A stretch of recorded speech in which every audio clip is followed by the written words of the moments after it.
Especiales. Fin de semana. 97 años de la masacre de las bananeras. Buenas tardes. Hoy 6 de diciembre se cumplen 97 años de la masacre de las bananeras, donde fueron asesinados más de 2.000 campesinos, trabajadores en Ciénaga, Magdalena, por parte de las Fuerzas Armadas de Colombia al servicio de los intereses de una potencia extranjera.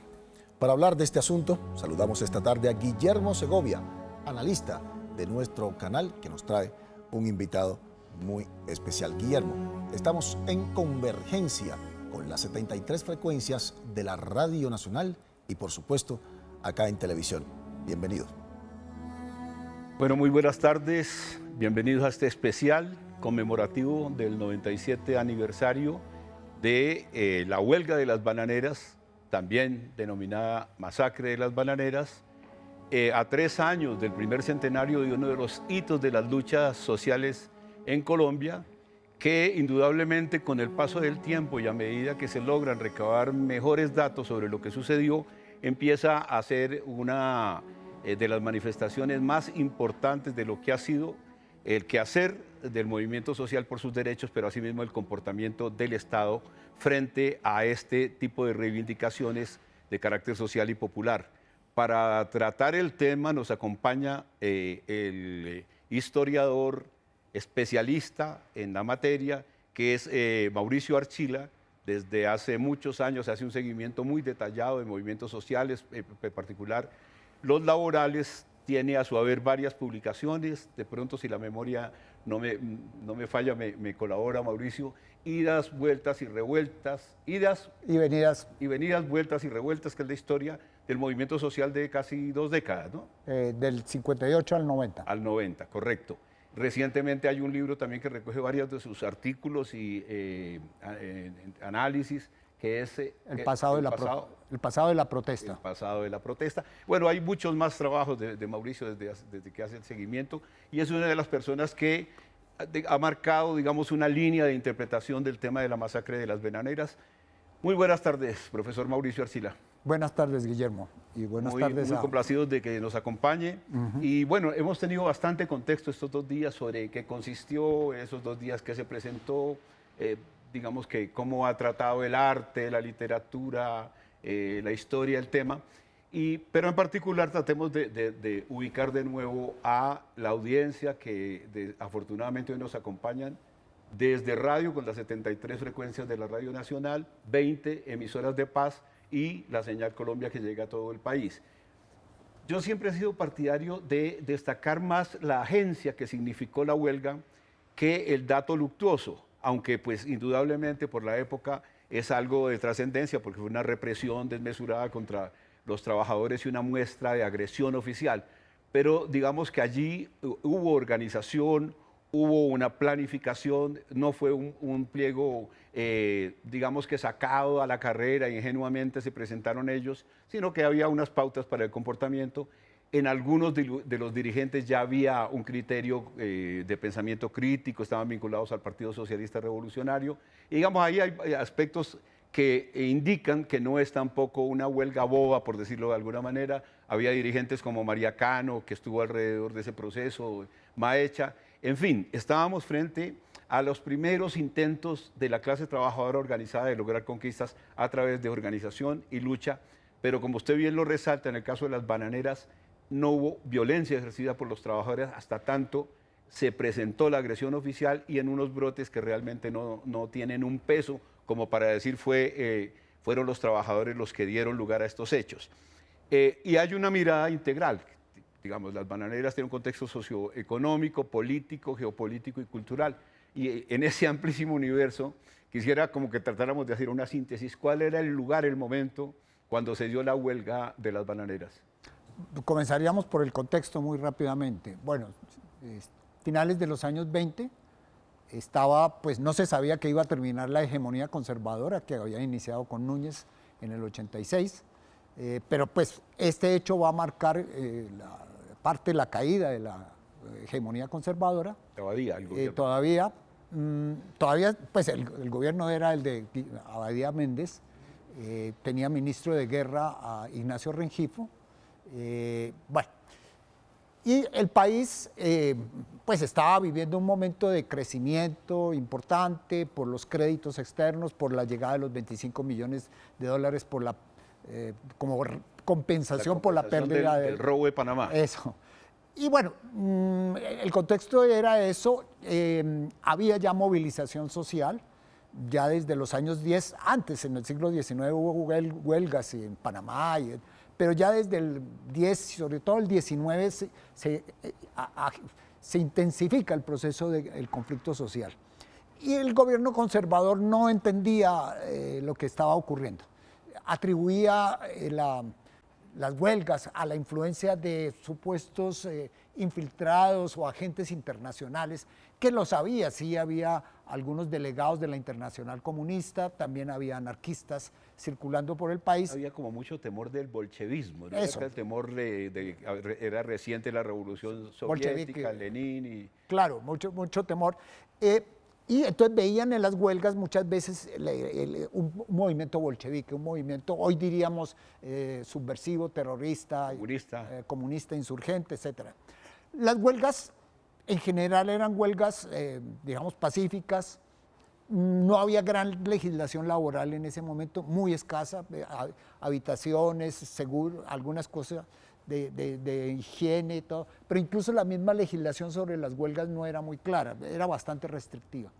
Entonces, en ese contexto, desde comienzos de siglo, se implanta en la zona bananera de Ciénaga la United Fruit Company, que es la fusión de varias empresas bananeras norteamericanas, y esa empresa comienza a comprar tierras allí en la zona bananera, como había comprado en Costa Rica, va a tener también en Guatemala, es decir, realmente en Colombia no va a ser la gran inversión de la United Fruit Company, pero pues era un lugar donde hace inversión y comienza a vincular por subcontratistas o contratistas a los trabajadores. Realmente la United Fruit no tenía directamente muchos trabajadores, la mayoría eran subcontratistas.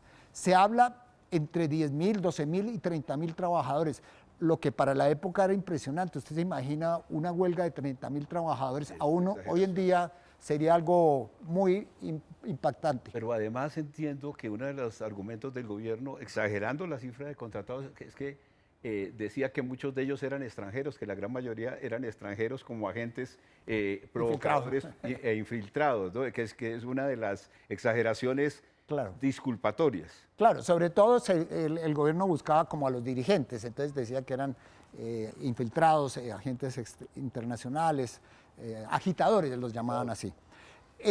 Como tú decías hace un rato, los trabajadores iniciaron procesos de reclamo a la compañía ya a finales del 19, pasan un pliego de petición, no logran mayor cosa, luego en el 24 hay una huelga. Pero podemos considerar, y disculpe la interrupción, que ese pliego se da para una serie de peticiones que, dado el momento, eran peticiones más que justas porque el régimen interno de pagos, de servicios sociales, etcétera, era bastante explorador. Claro, no había, como te decía, para hablar casi... un poco con relación del 24 y en qué consistía las demandas. Ok, no había mucha legislación laboral, por eso entonces, bueno, en el 24 viene otra huelga, y ahí funcionó un sindicato que era patronal o amarillo, pues le decían sindicato amarillo, porque entregó prácticamente la huelga. Hubo una huelga muy breve en el 24. En el 28, desde febrero, comienza la agitación nuevamente en la zona bananera. Hay que decir que en ese momento el gobierno conservador, preocupado con el auge un poco de las huelgas, saca la ley heroica, que, digamos, va a ser en parte la que utiliza Cortés Vargas, el coronel que después lo ascienden a general, para, pues, como vamos a ver que después, es una ley muy dura de constricción de derechos, de censura en la prensa y muchas otras medidas en medio de ese susto del gobierno frente a la movilización, ¿no? Claro. Entonces, bueno, en la huelga del 24 esa no terminó bien, eso fue un fracaso. Y ya para el 26 se conforma la Unión Sindical de Trabajadores del Magdalena, la USTM. USTM. Esa va a tener influencia anarcosindicalista y socialista revolucionario. Pero hay un personaje que es Raúl Eduardo Maecha, que es muy mencionado y y en el video que vivimos hace un rato, que estaban pasando ustedes hace un rato, es una figura central. Raúl Eduardo Maecha realmente militaba en el Partido Socialista Revolucionario, pero diríamos que tenía unas ciertas ideas más cercanas al anarquismo. Digamos, como la idea no es hablar de los dirigentes estrictamente, sino de la huelga. Pero de pronto, porque él está en la memoria de la gente, a veces se califica la actitud de Maecha un poco de voluntariosa. No tanto un instrumento insurreccional, sino un tipo que se presentó voluntariosamente ante la situación y bueno, los hechos lo arrollaron. Pues Raúl Eduardo ya militaba en el Partido Socialista Revolucionario.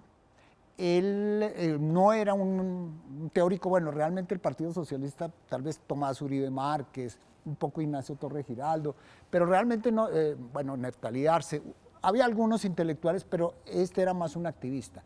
La genialidad de Maecha es que captaba mucho la mentalidad de los colombianos, los y las colombianas. Él decía que llegaba a las regiones y les echaba cuentos de hadas y de aparecidos, y ahí decía, les iba metiendo el veneno un poco de la cosa del imperialismo y todo eso. De la inconformidad. Entonces, es una especie de Gaitán, un Gaitán pues más temprano, en el sentido de que logra captar la mentalidad de la gente.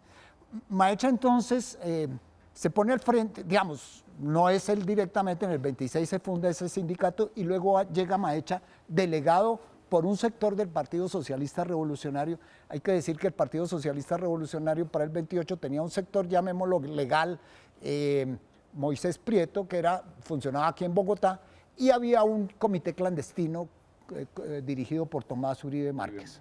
Entonces, Maecha pues, es delegado por el Partido Socialista de Prieto y llega a la zona y allí se encuentra con este sindicato de influencia anarcosindicalista.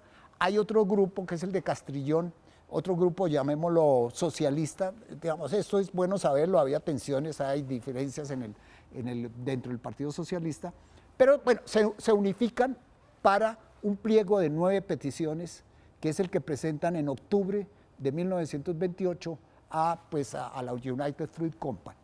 Son peticiones muy básicas, como tú decías, por ejemplo, no sé, que aumentos de salario, bueno, 50%, esa no era tan básica, pero que no les paguen en vales, cierre de los comisariatos, o sea, que les dejen comprar en los comercios. Pero es que eso hay que explicarlo, lo de los comisariatos, porque ahí es donde están las cosas un poco más, digamos, abusivas del régimen, ¿no? Porque ellos estaban obligados en recobrar parte de sus salarios obligatoriamente en los productos que se les proveían a través de los comisariatos que pertenecían a la United Fruit, es decir, circulaba el dinero de los salarios dentro de la misma empresa. Incluso es que les pagaban a veces en vales, no les pagaban con moneda. Y eso hizo que sectores comerciantes de las zonas se integraran o simpatizaran con el movimiento de los trabajadores. Sí, eso eran los comisariatos, que era una práctica bastante común en el mundo rural colombiano del momento. La otra reivindicación era seguro colectivo, contratación colectiva, porque lo que había era una contratación pues individual y, como te decía, subordinada, o sea, no eran contratados directamente por la United Fruit Company. Un hospital cada 400 trabajadores y un médico para cada 200 trabajadores. Es decir, si uno mira, el pliego de peticiones era cumplir la escasa legislación laboral que había en el momento. Muy importante, o sea, el pliego no era de máximos por fuera de las posibilidades reglamentadas ya por el gobierno, sino exigirle a la United el cumplimiento de normas que ya estaban establecidas. Sin embargo, no se pudo negociar. No, porque lo primero que hizo la empresa fue decir, ustedes no son mis trabajadores, ustedes peleen con los contratistas. Claro, inmediatamente. Sí, se lavó las manos a lo Poncio Pilatos, pero claro, inmediatamente se comunicaron con la casa matriz, ¿qué hacemos? Y también con el embajador, que no era embajador, el representante de Estados Unidos en Colombia y el cónsul que había en Santa Marta. Todos ellos, claro, muy preocupados porque, como te digo, una huelga de 30.000 trabajadores para un país que no tendría 5 millones en ese momento, incluso en América Latina era desproporcionada, o sea, realmente fue una huelga muy, muy, muy importante para el momento. Comenzó en noviembre y bueno, como vamos a ver, duró un mes. Un mes y se dieron los hechos Que del vamos a- 5 pues y que 6 de estamos- diciembre de los que estamos tratando. Se entiende por lo que pasó en ese momento que de parte del gobierno lo que hubo fue pues, una represión indudable que se legalizó además porque hubo decretos ordenando el estado de sitio, el apresamiento de más de 3 personas reunidas, e inclusive la orden de ejecución si había flagrancia en caso de que hubiera reacción por parte de los trabajadores. Pero hay unas versiones que indican que el gobierno aún, habiendo pasado, antes de pasar la situación, estuvo a punto de reiniciar unas negociaciones que se habían suspendido, pero que Carlos Cortés Vargas, que era el jefe militar civil y militar que había designado el gobierno, se anticipó a que se pudiera hacer efectiva la orden de reiniciar negociaciones. ¿Eso es real? Bueno, hasta donde yo sé, pues hay mucho tema ahí por investigar. Sí hubo una intervención de un inspector de trabajo en la zona bananera que fue favorable al principio a los trabajadores. Más o menos dijo, pues porque es que, digamos, cualquier persona sensata no se necesitaría ser comunista o bolchevique para decir que un pliego de peticiones con la mínima legislación laboral era algo que por lo menos era digno de discutir. Entonces, un inspector del trabajo sí dio como un concepto favorable, lo relegaron y comienza no sé, como unos intentos de negociación. El gobernador de Magdalena intentó intervenir, pues mediar. Y sí, de hecho, la concentración en Ciénaga en la noche del 5 para la madrugada del 6 es en parte porque había el rumor de que iba a haber una negociación, que incluso se alcanzó a decir que el gobernador y el gerente o el director de la United Fruit se iban a dirigir explicando lo que se había logrado el acuerdo. Como hacia las 5 o 6 de la tarde, por lo que tengo entendido yo, pues esas cosas todavía están no tan precisas así. Bueno, en la tarde se supo que no, que efectivamente el gobernador no iba a ir. La gente ya estaba muy indignada y se queda en la plaza. Bueno, y ahí es cuando va a intervenir Cortés Vargas. Entonces, es posible que esa negociación, si no se hubiera producido la masacre, hubiera podido de pronto reventar. Pero lo que uno siente es que la empresa no estaba dispuesta a ceder mucho o a ceder en gran cosa. Porque además... Si se hubiera retomado, igualmente las posibilidades... eran muy difíciles, muy difíciles. Estaba dispuesto a quebrar la Pero huelga. para hablar de las consecuencias trágicas, un referente de 100 años de soledad, ¿no? Porque ayudó un poco a poner en escena de nuevo en el 67 lo que había pasado con la masacre, pero además a sensibilizar por el impacto que genera la cifra que se maneja de lo que pasó allí. Vamos a ver un corto sobre cómo lo mencionó Gabriel García Márquez y volvemos de cómo fue el tratamiento ya represivo de la huelga. Correcto. Cuando José Arcadio II despertó, estaba boca arriba en las tinieblas. Se dio cuenta de que iba en un tren interminable y silencioso y de que tenía el pelo apelmazado por la sangre seca y le dolían los huesos. Sintió un sueño insoportable. Dispuesto a dormir muchas horas, a salvo del terror y del horror, se acomodó del lado que menos le dolía y solo entonces descubrió que estaba acostado entre los muertos. No había un espacio libre en el vagón, salvo el corredor central. Debían de haber pasado varias horas después de la masacre, porque los cadáveres tenían la misma temperatura del yeso en otoño y su misma consistencia de espuma petrificada, y quienes los habían puesto en el vagón tuvieron tiempo de arrumarlos en el orden y el sentido en que se transportaban los racimos de banano. Tratando de fugarse de la pesadilla, José Arcadio se arrastró de un vagón a otro en la dirección en que avanzaba el tren.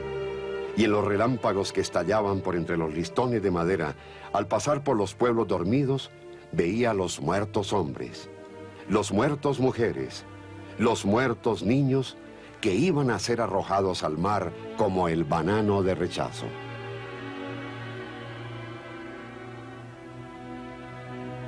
A tenor de la violencia de los hechos, el autor nos describe con horror casi 200 vagones de imaginación. Bueno, la cifra que establece García Márquez, pues son 3.000 trabajadores que fueron masacrados. Estamos todavía en la investigación real de qué pasó, si los 6 o 7 que reporta el gobierno, si los 100 o más que establecen algunos investigadores, otros hablan de 2.000. García Márquez ficcionó hasta 3.000. En alguna entrevista incluso él dijo, realmente fueron menos, muchos menos, pero la dimensión de la obra de 100 años de soledad, su grandiosidad casi que obligaba también a que la cifra que estableciera se correspondiera con la narrativa general de la novela, y por eso, y la necesidad de que volvieran los ojos hacia eso, pues establecí esa cifra.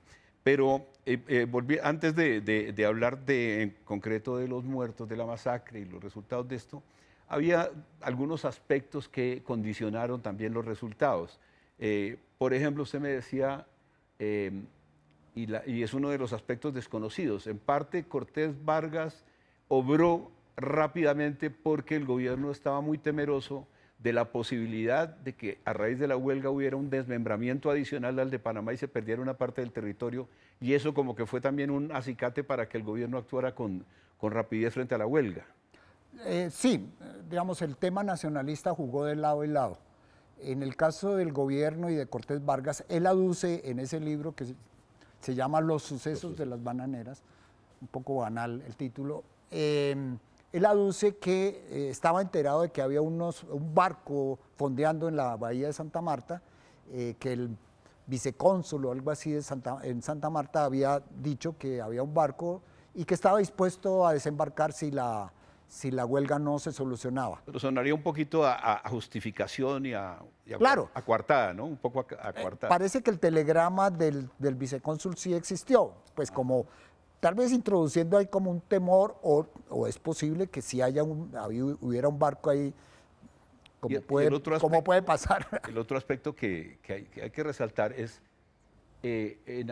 alguna visión plantea que los trabajadores hicieron esto a plena conciencia y con violencia, que había toda una preparación prácticamente insurreccional, que había preparación de armas, es decir, que había un complot de parte de la huelga y del Partido Socialista Revolucionario para hacer un levantamiento en el Magdalena y en particular con lo de la huelga, lo cual está totalmente descartado en el caso puntual de cómo se desarrollaron las cosas, porque hasta tanto no hubo violencia oficial, los trabajadores simplemente se movilizaron a la plaza a esperar los resultados de las negociaciones. Sí, terminaría rápidamente con lo del nacionalismo porque, digamos, el temor de la pérdida que se repitiera la pérdida de Panamá funcionaba de lado y lado. Los trabajadores adujeron que con la presencia de la multinacional había un enclave imperialista y que era un pedazo de territorio que se había perdido, que no tenía soberanía el Estado colombiano. Entonces, fíjate, esas dos cuestiones van a estar allí funcionando. Ahora, con relación a lo que tú me dices, hasta donde nosotros hemos logrado investigar, no hay, digamos, prueba fehaciente de que los trabajadores hubieran atacado con armas al ejército o a la policía o incluso a los agentes de la United Fruit antes de la masacre. Aquí tengo, por ejemplo, un testimonio del mismo Cortés Vargas, un telegrama del 5 de diciembre. Jefe militar y civil y militar de la zona designado por el gobierno para controlar la huelga. El 5 de diciembre, o sea, en la misma tarde, dice, comillas, la organización de los huelguistas es sorprendente. Preséntense de improviso en masas enormes y aunque armados de machetes, ojo, armados de machetes, ni huyen ni atacan, pero rodean tropas con la esperanza de que los oficiales simpaticen con ellos. Entonces, ¿qué ocurre? Lo que ocurre es que los trabajadores, por ejemplo, porque hubo rompehuelgas, entonces cuando un tren iba con los rompehuelgas, con los, ellos los disuadían un poco con... Claro, se tomaban el ferrocarril, lo trancaban y los bajaban, ¿sí? Y si iba la primera tropa que llegó a la zona era costeña, de soldados costeños, y esos confraternizaron muy rápidamente. Entonces trajeron a Cortés Vargas con soldados de antioqueños y del interior que esos, claro, no Incluso tenía- eran de un grado, no tanto eran los grados, sino la diferencia de región. Región. Suplir a los costeños para que el trabajo Claro, lo hicieran claro, claro. los del interior del país que no tenían Ahora, conformidad con la huelga. Fíjate, por la misma descripción que vamos encontrando, lo que había es, llamémoslo, una huelga, una acción directa, Sí. pero pacífica, digamos, no era violenta. Machetes, pues sí, ellos blandían ahí machetes, pero no era una... Judy White dice que como resultado de los acontecimientos y de la masacre de las bananeras, etcétera, murieron un policía y 3 soldados. Ese es el balance, digamos, oficial de los muertos del lado Pero oficial. posterior a lo que... Es decir, esto Sí. es algo que se dio como reacción frente a la agresión contra los Claro, trabajadores. lo que ocurre es eso que tú decías. Pasada y pues, inmediatamente se entera los mismos huelguistas, los que quedaron vivos, etcétera, se van para la sierra, para la montaña, para las selvas, etcétera, y allí organizan alguna resistencia. Allí sí hacen incendio de comisariatos, allí sí... Allá una reacción. Claro, Una y allí sí incendian alguna locomotora y cosas. Ahí sí hay una violencia, pero, digamos, y terminaría con esto, la masacre, o por lo menos la acción de Cortés Vargas se justifica por una razón de Estado. Él dice, la gente en la zona bananera, los trabajadores, desconocen la autoridad del Estado. Yo tengo que reimponer el orden. Y por eso en las narraciones, tanto novelescas de García Márquez como en las más académicas, siempre se insiste que la multitud, que era bastante grande, no se mueve de la plaza. A la orden y a los clarines de que se retiren, no se mueven, porque ellos estaban convencidos de que no les iban a disparar y estaban desarmados. Ahora, lo que pasa es que cuando hablamos de la razón de Estado es lo que reclama un gobierno de la hegemonía conservadora con una visión social y de clase muy particular, que entre el repertorio estaba la represión indudable porque ese tipo de movimientos no eran reconocidos como derechos, a pesar de que había una mínima legislación favorable en ese momento. Luego se lograrían algunas cosas. Bueno, estamos próximos a ir hasta Ciénaga para continuar desde allí la transmisión especial de RTBC. Quería cerrar, antes de pasar a Ciénaga, con el tema de las cifras. ¿Qué consideración tener al respecto? Bueno, muy rápidamente, el gobierno reconoció 9. Muy simbólico porque 9 eran los puntos del pliego. Es decir, Como cobró, uno por el uno. gobierno un punto del pliego por Bueno, García Márquez 3.000, Judy White, que hizo pues un texto muy importante, muy inicial, pues dice la cifra de 2.000. Yo me atrevería no a dar una cifra exacta porque eso es muy difícil, pero fueron más de 100 sin duda y fueron tal vez menos de 500. Y aduzco solamente déjeme leer 2 telegramas que mandan el encargado de negocios de Estados Unidos en Bogotá. Dice, días después, bueno, el 14 de diciembre, informó que posiblemente los dados de baja excedían el centenar y los heridos eran 283. Esto es del representante de los Estados Unidos que dice que los muertos pasaron de 100. En un informe al Departamento de Estado. Días después envió el siguiente telegrama, comillas, tengo el honor, SIC, de informar que el asesor legal de la United Fruit Company aquí en Bogotá dijo ayer que el total de huelguistas muertos por las autoridades militares colombianas estaban entre 500 y 600. Bueno, y ahí sigue... Aumentando. Sí.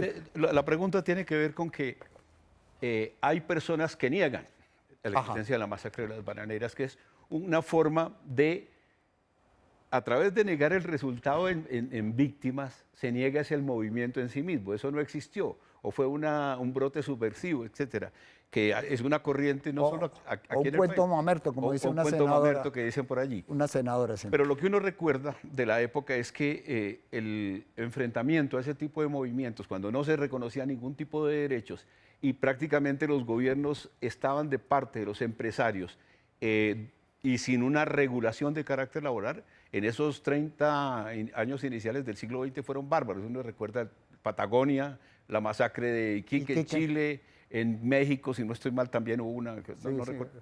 Río Blanco.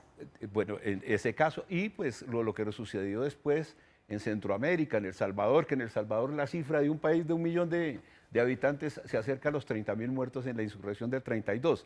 Es decir, fue una época en que realmente el pueblo no era reconocido como un actor de derechos, sino simplemente como prácticamente un régimen de subyugación esclavista, que fueron los primeros intentos de organizarse para lograr algunos derechos.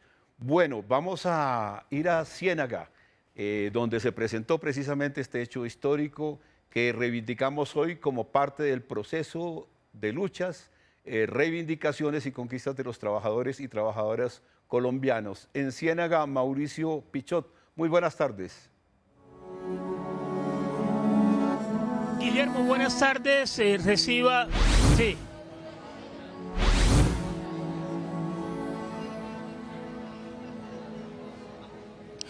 Guillermo, muy buenas tardes. Un saludo especial a usted. Guillermo, muy buenas tardes. Un saludo muy especial a usted, al doctor Mauricio Archila y a toda la audiencia que nos ve y nos escucha a esta hora, cuando son las 4:05 de la tarde. Estamos en el parque, en la Plaza Centenario, aquí en el municipio, en la población de Ciénaga, en el departamento del Magdalena, en esta convergencia, confluencia que hace RTBC Noticias, Señal Colombia, con la Radio Nacional y las 73 frecuencias en todo el territorio nacional, entre ellas unas emisoras de paz, cumpliendo el acuerdo de paz con las FARC, las hoy extintas FARC, pero también desarrollando y cumpliendo la Constitución Política de Colombia. Me acompaña a esta hora nuestra colega, nuestra compañera de fundación en el departamento del Magdalena, los 97.3 de la frecuencia modulada, Alejandra Taborda. Alejandra, buenas tardes, muchas gracias. Muy buenas tardes para usted, Mauricio, y por supuesto para todos nuestros oyentes y televidentes conectados a esta hora en este gran especial, en esta convergencia del sistema de medios públicos, aquí en representación de la emisora de paz del municipio de Fundación Magdalena, que como usted bien lo mencionaba, Mauricio, se creó gracias al punto 6.5 del acuerdo de paz, y aquí por supuesto estamos haciendo presencia en este acto histórico para las huelgas y para todo lo que representa el sindicalismo en nuestro país. En todos los alrededores de este parque van a ver ustedes circulando bailarines, músicos, actores, cantantes y gente del común, porque estamos a unos metros de la plaza en donde después de las 5:30, 6 de la tarde, llegará el presidente de la República, Gustavo Francisco Petro Urrego, el primer mandatario que se preocupa y que hace presencia en Ciénaga, departamento del Magdalena, en esta conmemoración. No es una celebración, es una conmemoración de los 97 años de la masacre de las bananeras, y tenemos un invitado muy especial, el representante de los trabajadores a nivel nacional, el presidente de la Central Unitaria de Trabajadores, don Fabio Arias. Fabio, muchas gracias por aceptar esta invitación con esta confluencia de RTBC Noticias y la Radio Nacional, por estar aquí en esta locación en Ciénaga, Magdalena. Bueno, gracias Mauricio, gracias Alejandra. Cordial saludo a todos los televidentes y a los radioyentes en esta transmisión aquí desde el municipio de Ciénaga. Hemos venido aquí a conmemorar los 97 años de un hecho luctuoso, doloroso para los trabajadores y las trabajadoras de esta zona. Hace 97 años asesinaron a los huelguistas que en ese momento le reclamaron a la United Fruit Company, una compañía multinacional norteamericana, que le dieran mejores condiciones salariales, prestacionales y sociales para los trabajadores y también para sus familias. En esa época, como hoy, existía el contratismo, es decir, la tercerización laboral, de la cual hoy todavía seguimos hablando, desafortunadamente. Los trabajadores hoy del banano también sufren delicadas circunstancias. Ya no son empresas multinacionales, son empresas nacionales nuestras que explotan esta cuestión. Pero el hecho evidente de aquel momento fue que el gobierno conservador de Abadía Méndez y el general Vargas Cortés tomaron una decisión obviamente influenciada por la gerencia y el gobierno norteamericano contra unos trabajadores cuya única arma era la huelga, de manera obviamente pacífica, de manera legal y constitucional, como siempre han sido las huelgas en Colombia. Pero desafortunadamente ellos consideraron que levantar la voz y reclamar derechos para los trabajadores y sus familias terminó siendo un delito y terminaron siendo asesinados. Ya para esa época se hablaba de la jornada laboral de 8 horas, no solamente en el mundo, sino también aquí en Colombia, y la enarbolaban 3 dirigentes políticos de aquella época que se prestaron para organizar a la clase trabajadora, tanto en Barranca como aquí en Ciénaga Magdalena. María Cano, la flor del trabajo en aquella época, Ignacio Torres Giraldo y Raúl Eduardo Maecha, 3 dirigentes políticos que organizaron a los trabajadores y promovieron los pliegos de peticiones y las manifestaciones de protesta. Doloroso y luctuoso que el gobierno, atendiendo un mandato de una compañía extranjera, haya asesinado a sus propios compatriotas. Nos tiene que quedar muy en claro esta situación, además porque en estas épocas también tenemos nuevamente la injerencia del imperialismo norteamericano en Colombia a través del presidente Donald Trump, y difamando, calumniando de manera obviamente preocupante, y anunciando además posibles intervenciones militares en territorio colombiano a nuestro presidente primero y al país en general. Y obviamente que eso nosotros, al igual que aquella época, tenemos que rechazarlo y condenarlo. La historia pareciese entonces que a veces se repite. Desafortunadamente estamos asistiendo a eso porque siempre hemos estado bajo la coyunda de Estados Unidos. Muy bien que el presidente Petro hoy esté poniéndole cara al presidente de los Estados Unidos para decirle que no puede seguir atentando contra Colombia y contra el país. Y recordando la experiencia de estos mártires de Ciénaga aquí, trabajadores del banano, debemos decir que gracias a una obra inmortal colombiana, con un colombianísimo como el señor García Márquez, evidentemente conoció la literatura universal, a través de la literatura, la masacre de las bananeras, o si no hubiese pasado desafortunadamente en el silencio que para ese momento todavía se desarrollaba. Aquí hay expresiones entonces de lucha popular, de lucha de los trabajadores, de lucha sindical y literatura al servicio exactamente de desenmascarar estas posiciones absolutamente represivas y sanguinarias que en aquella época se desarrollaron en Colombia. Fabio, a situación difícil la que han atravesado los trabajadores colombianos en los últimos 100 años, a excepción de estos 3 más recientes, con la presidencia del doctor Gustavo Petro, en donde pasó en el Congreso de la República con las dificultades obvias entre comillas, que todo el país conoce, ante congresistas preocupados más por los intereses del capital que por el bienestar de los trabajadores, pero realmente es una reforma que va en beneficio de los trabajadores, y por primera vez un gobierno se preocupa realmente y sobre todo evidentemente por el bienestar de la clase trabajadora de este país. Sin lucha no hay victoria, decimos nosotros en el movimiento sindical. La reforma laboral se logra gracias a que Gustavo Petro, cuando la hundieron por segunda oportunidad, le puso al país la tarea de una consulta popular diciendo: si estos congresistas no aprueban la reforma laboral, que sea el pueblo. Y evidentemente el pueblo, cuando se empodera, manda y determina y define. Ante esa situación, los empresarios y los congresistas inmediatamente echaron marcha atrás, y gracias a esa consulta popular y a la movilización social que logramos desde el movimiento social y popular y obviamente sindical, logramos aprobar esta reforma laboral. Ha sido una lucha, nada nos ha sido regalado, si algo sabemos los trabajadores es eso. Todos nuestros derechos han sido evidentemente luchados con el sudor de la frente, inclusive con la sangre, como es desafortunadamente este hecho luctuoso de los 97 años de la masacre de las bananeras. Fabio, hay un punto de inflexión muy importante al momento de analizar la masacre de las bananeras, y es que no había pasado mucho tiempo desde que se dio la llamada Revolución Rusa. En ese entonces se pensaba que estas huelgas habían tenido infiltración de esas corrientes comunistas. ¿Qué significa para las luchas sindicalistas que algunos sectores políticos continúen instaurando este discurso del comunismo en las luchas, por supuesto, sindicalistas? Bueno, todo parece indicar que a la oligarquía le parece que con señalar a cualquiera de comunista, sea cierto o no, ¿sí?, inmediatamente resuelve todas sus contradicciones y resuelve la decisión final que toma el pueblo frente a determinada circunstancia, hecho político o candidatura, cualesquiera que ella sea. Esta es una vieja escuela que obviamente en Colombia la estigmatización, la violencia antisindical ha hecho carrera por mucho tiempo y evidentemente desde aquella época se da.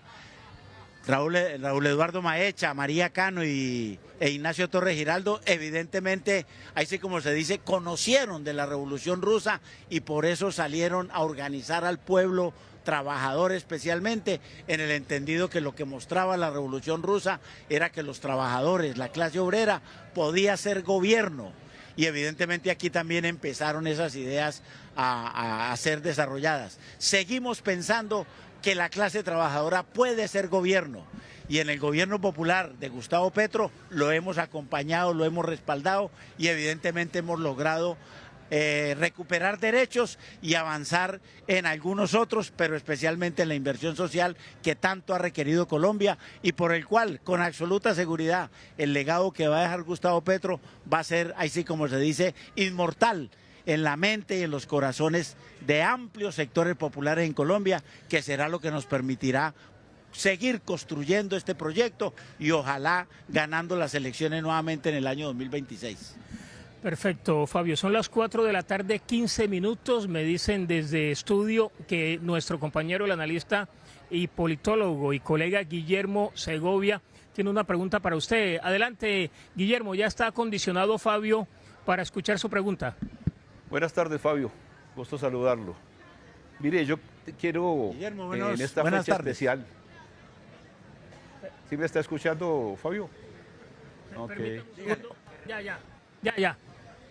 Bueno, Fabio, en esta fecha especial conmemorativa Guillermo, de tanto sacrificio que ha hecho la clase trabajadora por sus derechos, y los últimos años que fueron tan duros en términos de represión al sindicalismo, con una cantidad impresionante de sindicalistas asesinados, perseguidos, exiliados, ¿cómo está la situación en términos de garantías del ejercicio del sindicalismo en Colombia en la fecha?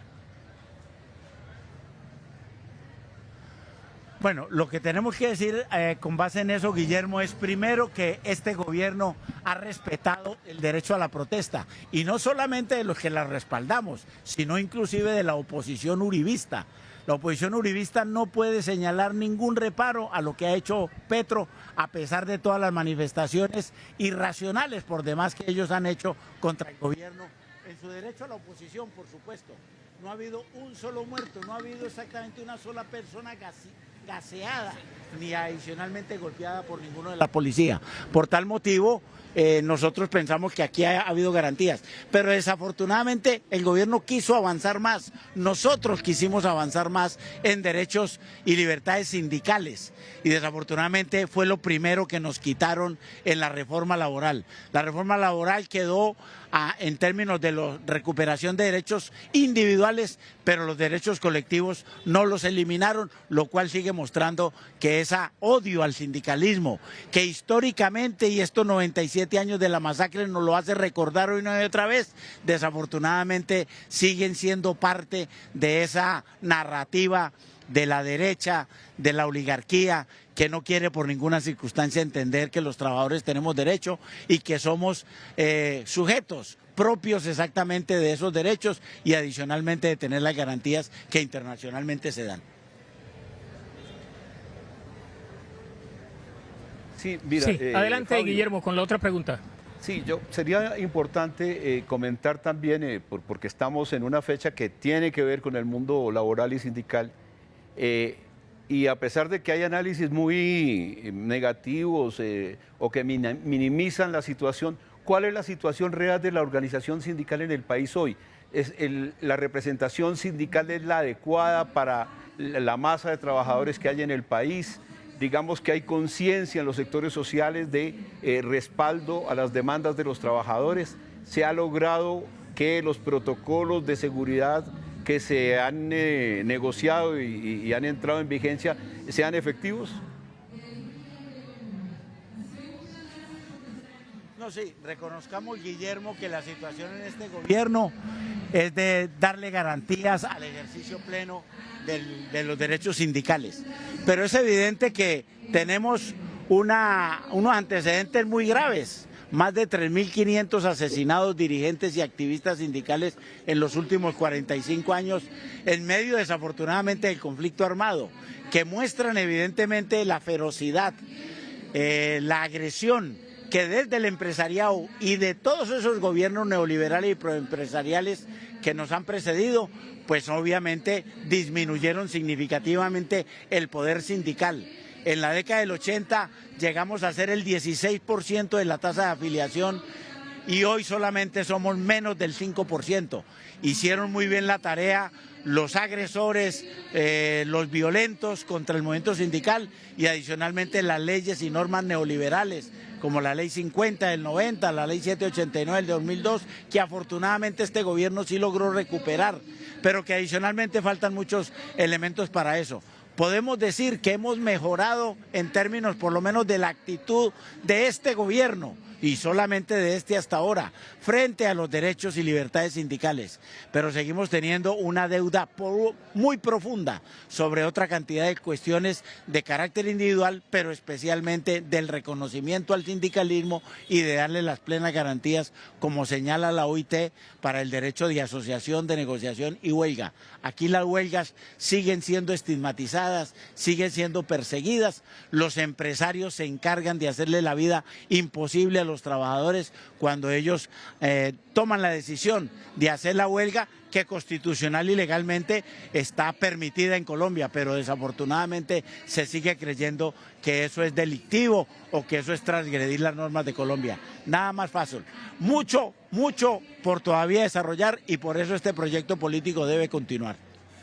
Yo quiero, Fabio, concluir con un tema, digamos, de coyuntura, pero que tiene mucho de fondo en relación con esa violencia que se ha ejercido sistemáticamente contra el trabajador en Colombia.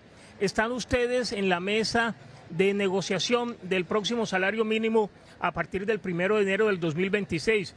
El presidente de la Federación Nacional de Comerciantes FENALCO, el señor Jaime Alberto Cabal, decidió retirarse de esa mesa como una manera de sabotear la presencia del gobierno nacional y los estimativos del gobierno nacional en relación con el alza del salario mínimo. Definitivamente son comerciantes, son empresarios que piensan solo en el beneficio propio, en el de ellos, ¿no? En los privilegios de ellos, porque toda la vida han tenido privilegios. Y no se les olvide, querida audiencia aquí de Señal Colombia y RTBC, que Colombia es el tercer país más desigual del planeta. Tenemos un título deshonroso y vergonzoso. No podemos hacer eso. ¿Y eso a qué obedece?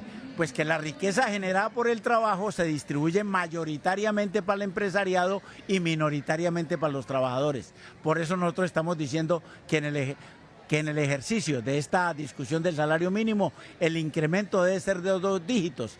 Y nos estamos dirigiendo directamente al presidente de la República, no le estamos diciendo a los empresarios, porque ellos no van a querer concertar como no quisieron concertar en los 2 periodos anteriores. Por tal motivo, bueno, ni siquiera propuestas han hecho en todos los periodos que ha estado, en todos los 3 años que ha mantenido el gobierno de Gustavo Petro. De tal manera que no va a haber concertación, eso es imposible, dada esa oposición irracional que mantienen los gremios. Y bueno, se va sabiendo qué van pensando los empresarios cuando ya el presidente FENALCO se retira de la mesa de negociación, deja a sus otros representantes gremiales en la mesa y les dice a todos, inclusive a nosotros, que es una payasada estar en la Comisión Nacional de Concertación. No se equivoque, señor Jaime Alberto Leal, no puede hacer oportunismo político en esta condición. Ustedes, los gremios, van a la OIT a reclamar de que este gobierno no les da diálogo social. Y el día que los invita a ella, salen huyendo. Eso se llama oportunismo político del señor Cabal y nosotros obviamente denunciamos ese hecho y obviamente que no es una payasada estar en esa comisión. Nosotros, durante todo el periodo neoliberal, a pesar de que estábamos en minoría y a pesar de que lo que hacían los gobiernos era lo que dijeron los empresarios, nunca dejamos de ir, nunca dejamos de presentar una propuesta y nunca dejamos de señalarle al país lo equivocado que eran esas tesis neoliberales. Yo creo que hoy se están retirando es porque han quedado sin ninguna posibilidad de seguir sustentando la tesis que históricamente han sustentado, y es que si suben los ingresos de los trabajadores se viene una tasa de desempleo altísima. El gobierno de Gustavo Petro ha demostrado todo lo contrario. Yo creo que por eso es que no quiere participar el doctor Cabal, porque se quedan sin argumentos. Ya ese engaño histórico que han hecho sobre el tema ha quedado refutado. Y por eso nos parece muy bien lo que acaba de hacer la presidenta Claudia Sheinbaum de México, que elevó el salario mínimo en un 13,3% y la inflación allí es de 3,57%. Es decir, algo similar se puede hacer en Colombia, y por eso le estamos diciendo al gobierno de Gustavo Petro que tenga también en consideración lo que acaba de hacer la presidenta de México, pero adicionalmente que tenga en cuenta el estudio de la OIT, que demostró que el salario mínimo en Colombia tiene un desfase con el salario mínimo vital de un 50% para poder completar la canasta básica familiar. Fabio Arias, él es el presidente de la Central Unitaria de Trabajadores, conocida como CUT a nivel nacional. Son las 4 de la tarde, 25 minutos. Estamos en la Plaza Centenario, en el municipio de Ciénaga, en el departamento del Magdalena, en la conmemoración de los 97 años de la masacre de las bananeras. Alejandra Taborda, de los 97.3 de Fundación Magdalena. Gracias, Alejandra, por este acompañamiento. Bueno, Mauricio, muchas gracias a ustedes. Un placer estar compartiendo hoy este set desde aquí, desde la Plaza del Centenario, un lugar icónico para el municipio de Ciénaga. Y muchas gracias también a usted, señor Fabio, por habernos acompañado y por esas apreciaciones tan interesantes hoy en conmemoración a la masacre de las bananeras. Gracias a usted, Alejandra. Gracias a usted, Mauricio. A RTVC y la Señal Colombia, un saludo cordial desde la Central Unitaria de Trabajadores CUT. Muchas gracias, Fabio. Él es Fabio Arias, presidente de la Central Unitaria de Trabajadores. Son las 4 de la tarde, 26 minutos. Guillermo, continúe usted en estudio con el doctor, el analista Mauricio Archila. Soy Mauricio René Pichot Eyes.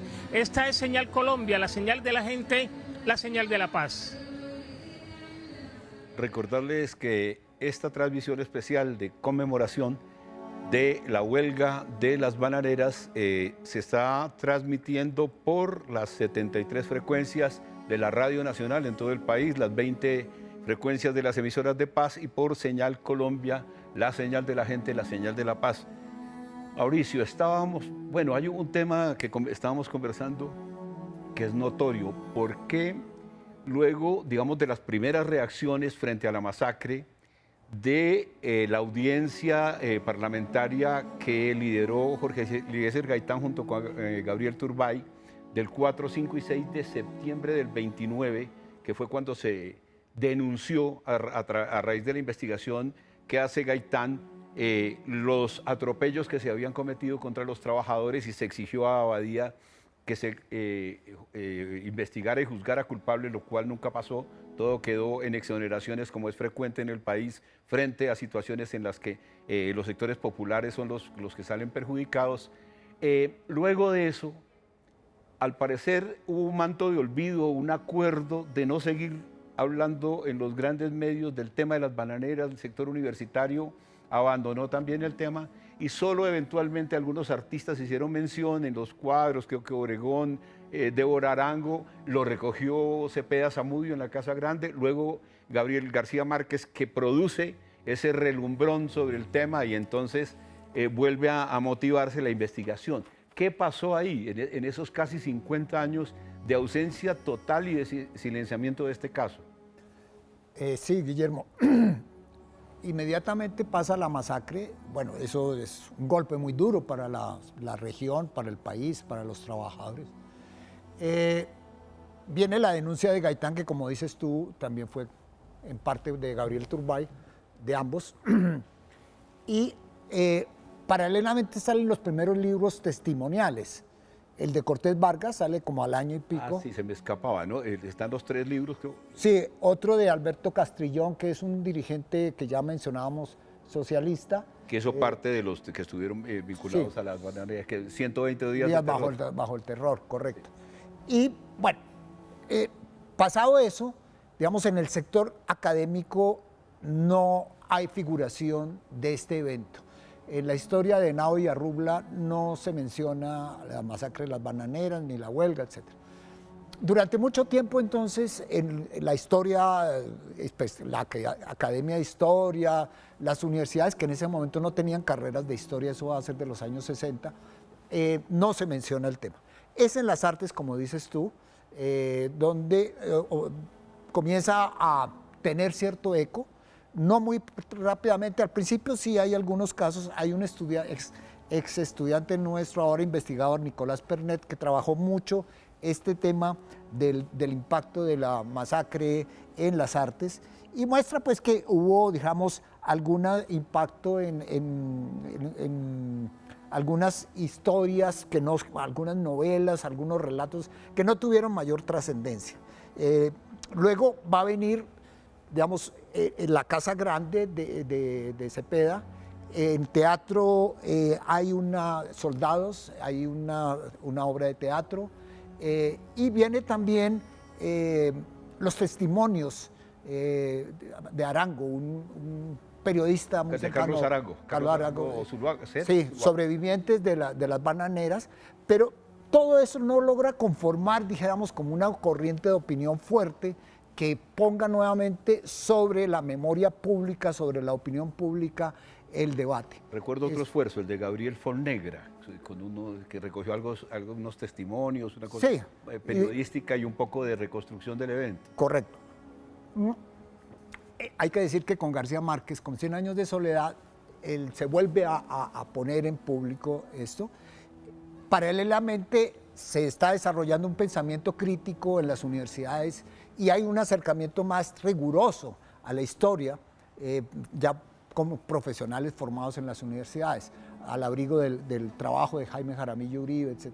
Entonces vienen los primeros trabajos, uno de ellos es este de Judith White. Catherine Legrand va a hacer también sus trabajos, Fernando Botero, una serie de académicos. Y modestia aparte, los de Mauricio Archila, que ya encontró una beta. Precisamente este corresponde a un evento muy importante porque ustedes en el 80 aniversario lograron integrar distintas visiones y novedades en la perspectiva de análisis de la masacre. Esto se llama Bananeras, Huelga y Bananeras, Masacre. Huelgas y Masacre. Que son visiones distintas desde el arte, de la sociología, de la historia política, del significado, y creo que ahí empieza como a retomar el valor real que tiene el significado en la historia del país de la huelga de las bananeras. Sí, ese fue un evento organizado, entre otros, con una estudiante, en ese momento estudiante de historia, hoy colega historiadora, Lady Jazmín Torres, y con un grupo que se llama de Memoria y Palabra, etcétera. Hicimos ese evento. Ahí estuvo Catherine Legrand, en fin, el rector en ese momento. Los estudiosos del tema. Y bueno, con la modesta contribución, allí yo tengo un artículo que sale reproducido en el último libro, El pasado de la protesta, en el que trato de mostrar eso que te argumentaba hace un rato, que lo llamo las primeras representaciones de la masacre. Y lo que uno pues colige de eso es que realmente fue un acto de lesa humanidad, eso fue un acto de fuerza para mostrar, digamos, el orden, el respeto al Estado por parte de unos trabajadores que lo único que exigían era que se cumpliera la legislación laboral. Una analogía atrevida. Es algo parecido en su agresividad y falta de respeto al derecho que bombardear lanchas en los océanos con el supuesto de que trafican sin atender absolutamente a ninguna información previa. Pues, es masacrar una población por sí y ante sí. Sí, los historiadores decimos que hablamos de la coyuntura del siglo pasado. Pues evidentemente la comparación se puede hacer y creo que ambos son actos de lesa humanidad. Preferiría no meterme en lo último porque no es mi campo, pero reconociendo que si hay ese tipo de cosas, pues podría hablarse de una violación de derecho internacional humanitario. Pero volviendo sobre la masacre, digamos que sí fue disparar sobre una población que se resistía, digamos, a ser derrotada en una huelga y no quería, por ejemplo, en ese momento abandonar la plaza porque creían que era su derecho estar allí esperando al principio al gobernador y ahora pues haciendo algún tipo de protesta. Reivindicación e indignación frente a la imposibilidad de que se atendieran. Bueno, precisamente en la conmemoración de este 97 aniversario de la masacre de las bananeras, el gobierno nacional ha adelantado varios actos de reivindicación de la fecha. Estamos a 3 años desde que se conmemore el centenario. Entiendo que Gina Parra nos acompaña precisamente con uno de estos eventos.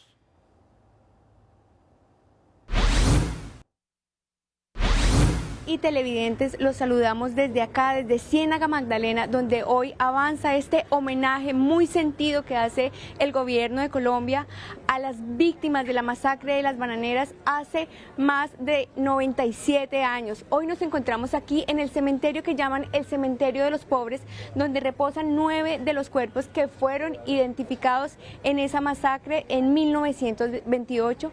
Y para hablar de ello, pues está nuestro invitado muy especial, el ministro del Trabajo, Antonio Sanguino. Bienvenido al sistema de medios públicos.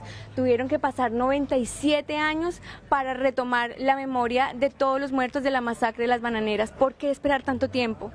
Bueno, porque hay un gobierno del cambio, porque hay un presidente que interpreta las luchas, el dolor también, y la capacidad de resistencia y de resiliencia del movimiento obrero, de los trabajadores de Colombia, del movimiento sindical.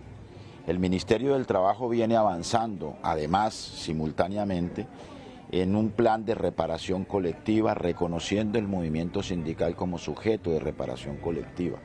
En este cementerio solo hay 9 cuerpos, porque el resto de cuerpos, como lo registra la historia, fueron arrojados al mar en los vagones al servicio de la United Fruit Company, que fue la empresa que junto con un piquete de soldados del ejército colombiano al mando del coronel Cortés Vargas, protagonizaron esta dolorosa masacre. Y en este gobierno que hace esta reivindicación, esta conmemoración, estamos empeñados en superar esa larga historia de violencia antisindical y de violencia contra los trabajadores que inició ese 6 de diciembre de 1928. En Colombia hemos sufrido un largo periodo de violencia antisindical, repito.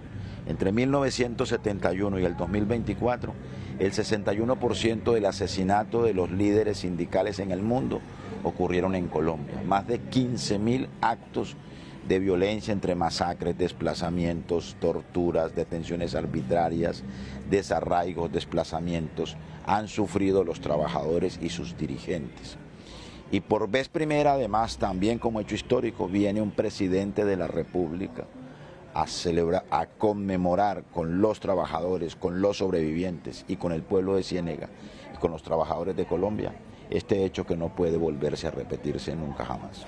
Ministro, además de todo lo que usted ha mencionado, lo que significa también esa recuperación de memorias vivas para nuestros territorios, lo que significan estas entregas, estos actos simbólicos que se vienen realizando en diferentes espacios del municipio de Ciénaga. Hoy, en el cementerio San Rafael, en donde reposan esos 9 cuerpos víctimas de esta masacre. ¿Por qué tan importante que el gobierno por primera vez esté justo aquí, dignificando además a todas las víctimas, más que recordando esta masacre, dignificando y recordando que la obra, todos los trabajadores son importantes, y eso es lo que se viene gestando además en la actualidad, esos derechos de los trabajadores? Sí, es que esta conmemoración no solo es una rememoranza histórica, no solo es un recuerdo por allá de hace casi un siglo. No, es un compromiso con el presente y con los derechos de los trabajadores y trabajadoras. La reforma laboral del gobierno del cambio tiene sus raíces, hunde sus raíces en lo que reclamaban los trabajadores bananeros de aquel entonces. Jornadas laborales en justicia, derechos de los trabajadores, derecho a la huelga, porque esta masacre ocurrió en medio de una huelga de los trabajadores bananeros que reclamaban sus más elementales derechos.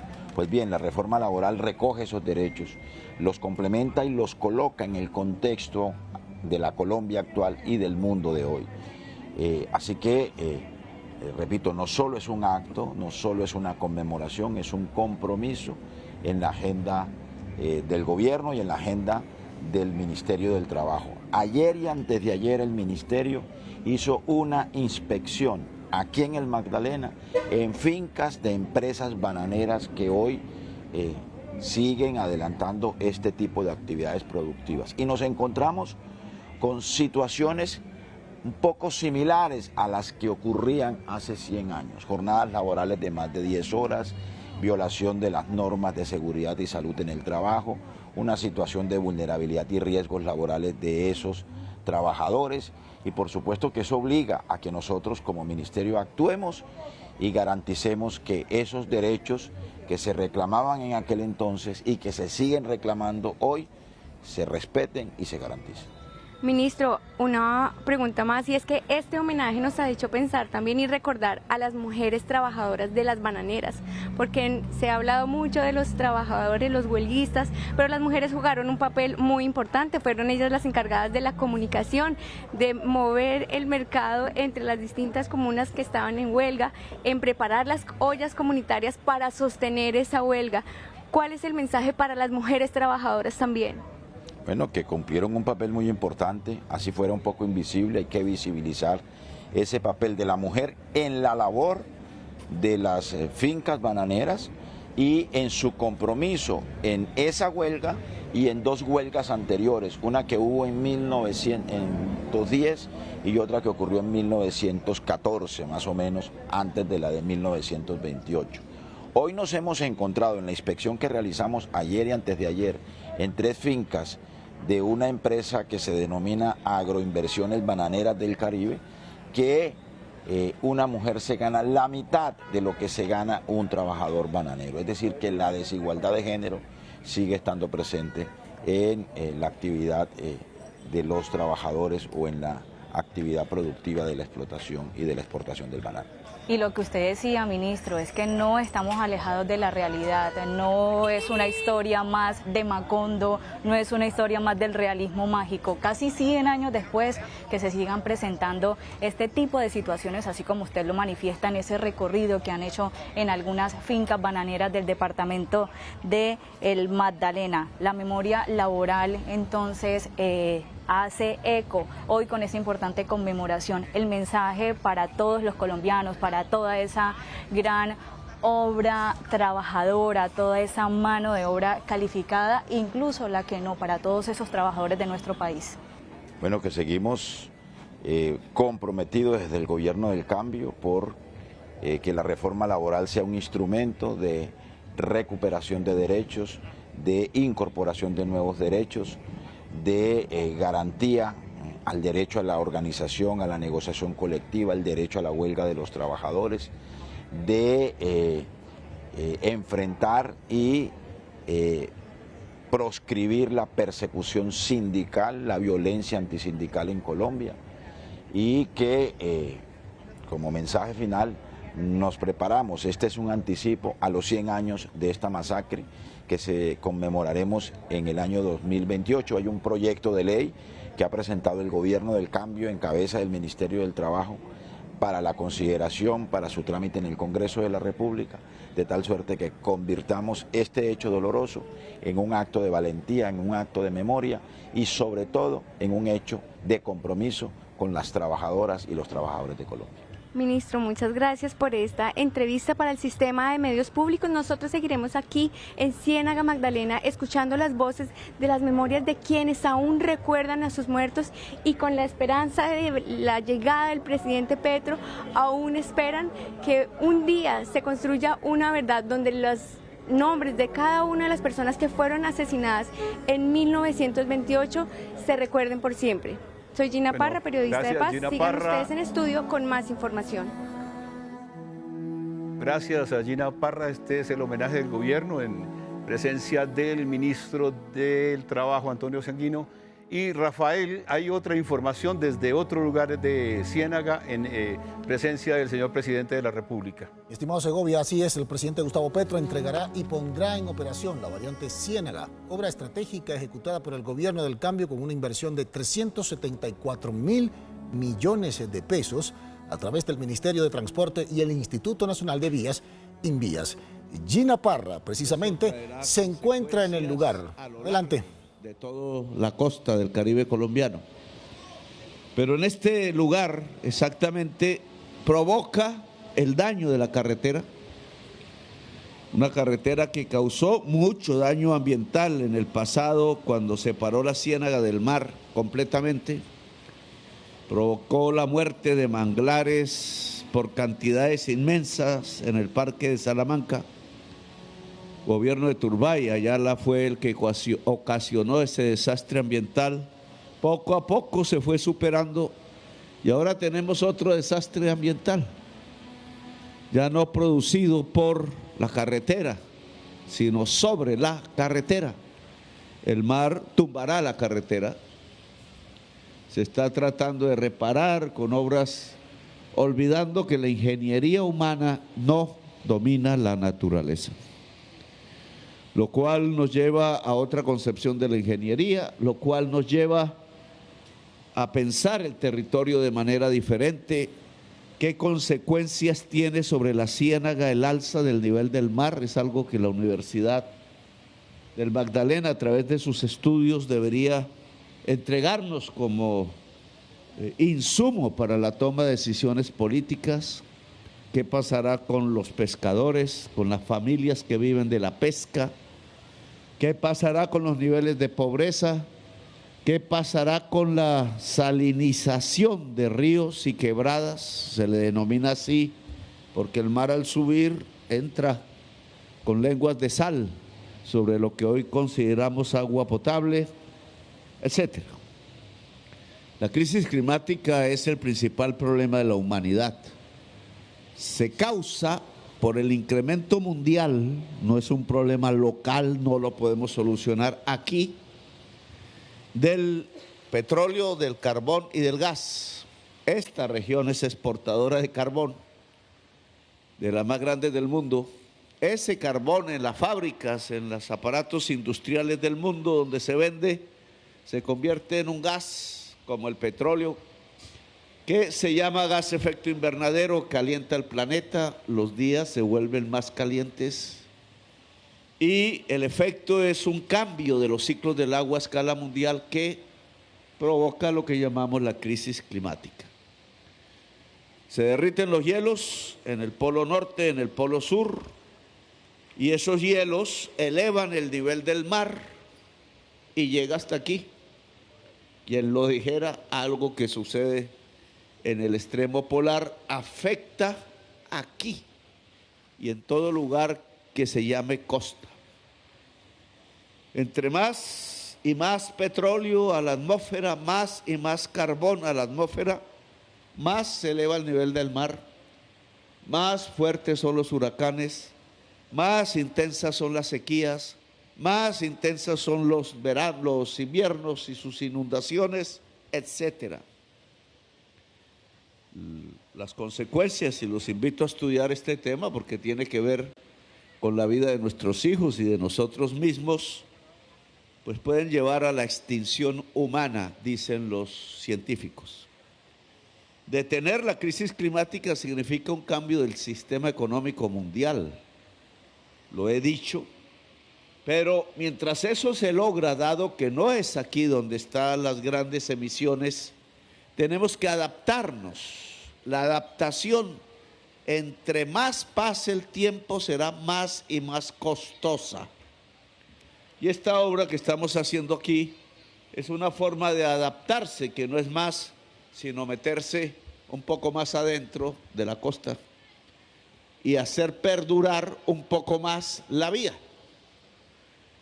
Y en esa medida, para el bienestar de las familias que habitan Santa Marta, Barranquilla y los lugares intermedios, pues entregamos esta obra que ha costado más de 400.000 millones de pesos. Imagínense ustedes cuánto costaría un plan completo de adaptación de la población a la crisis climática solo en el Magdalena. Porque no es solo vías, tienen que ser casas, tienen que ser instituciones públicas las que se tengan que mover, tiene que ser otro tipo de arborización en las ciudades, etcétera. No me voy a extender en este tema, solo quiero dejarlo como análisis sobre nuestro presente y nuestro futuro. 400.000 billones, entonces, son un importante aporte de inversión. Aquí hemos reactivado trabajo, aquí hemos reactivado economía. El primer proyecto para construir la variante, me dicen aquí, se estructuró para empezar a estudiar mediante un contrato en el 2016 y finalizó en el 2022 en el gobierno Duque. Hay que ayudar, hay que decirlo.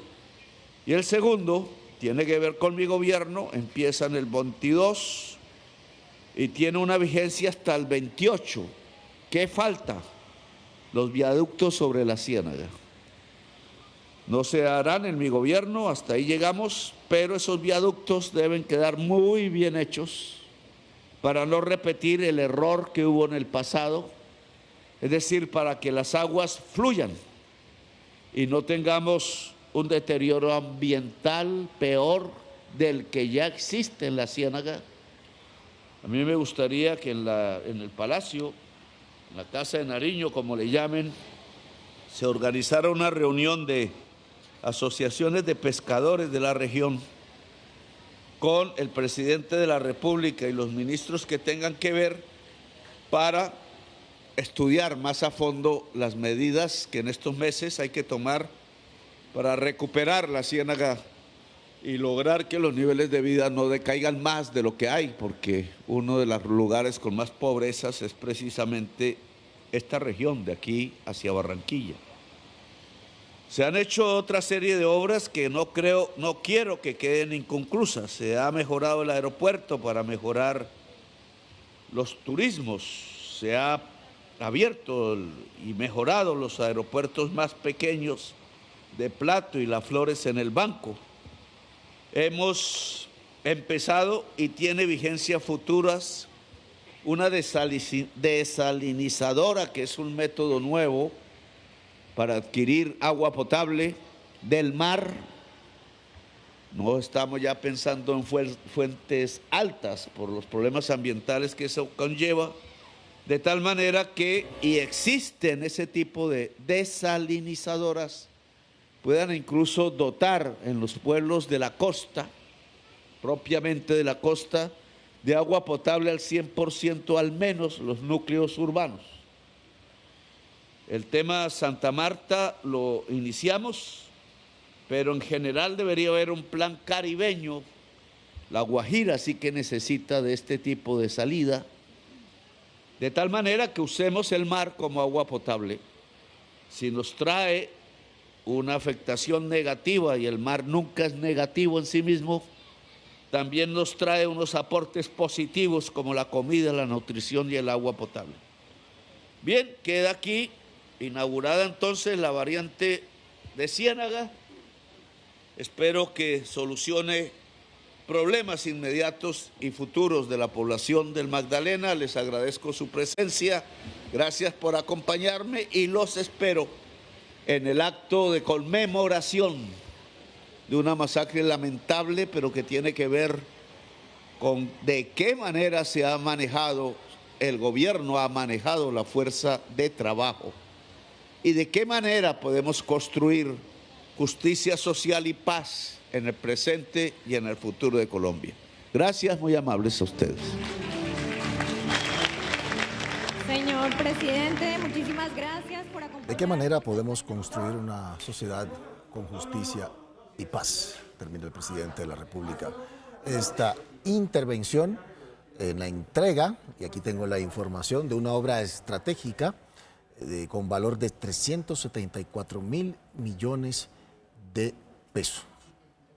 La operación La Variante Ciénaga. Era el presidente de la República, Gustavo Petro. Vamos a continuar con el análisis con mi querido Segovia, el profe Segovia, y su invitado sobre el tema de la masacre de las bananeras. Por cierto, Segovia, conversaban de que fue el arte, una de las primeras, en el arte, donde se dieron una de las primeras denuncias. Y se dice por ahí que la cultura es una manera muy sabia de hacer política. Adelante, te entrego.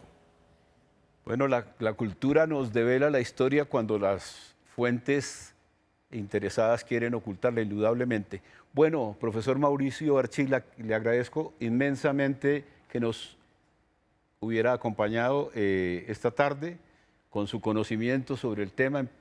Usted es uno de los mayores conocedores y sigue en la investigación del tema de las bananeras hasta que podamos develar en lo que más se puede aproximar ese hecho. Entonces, muchísimas gracias a nombre de RTBC, Sistema de Medios Públicos, de Señal Colombia, de Radio Nacional de Colombia, y esperamos volverlo a tener con nosotros próximamente.